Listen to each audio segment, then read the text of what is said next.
ভোক্তার অধিকার সুরক্ষায় নারায়ণগঞ্জ সোনারগাঁয়ে উপজেলা প্রশাসনের ভ্রাম্যমাণ আদালতের অভিযান পরিচালনা করা হয়েছে। স্টাফ রিপোর্টার মোহাম্মদ নূর নবী জনি জানান, শনিবার বিকেল ৪:৩০টার দিকে উপজেলার নয়াপুর বাজার এলাকায় মেসার্স চাঁদ ও সূর্য ফিলিং স্টেশনে এ অভিযান পরিচালনা করা হয়। উপজেলা নির্বাহী কর্মকর্তা আসিফ আল জিন্নাতের নেতৃত্বে ভ্রাম্যমাণ আদালত পরিচালনাকালে উপস্থিত ছিলেন সোনারগাঁ থানার ভারপ্রাপ্ত কর্মকর্তা ওসি মোহাম্মদ মহিবুল্লাহ সহ অন্যান্য পুলিশ কর্মকর্তা।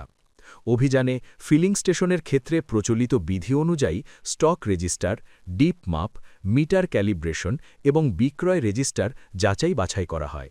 পরিদর্শনে বিভিন্ন অসঙ্গতি পরিলক্ষিত হওয়ায় মেসার্স চাঁদ ও সূর্য ফিলিং স্টেশনকে ১০,০০০ অর্থাৎ ১০,০০০ টাকা অর্থদণ্ড আরোপপূর্বক তাৎক্ষণিকভাবে আদায় করা হয়েছে।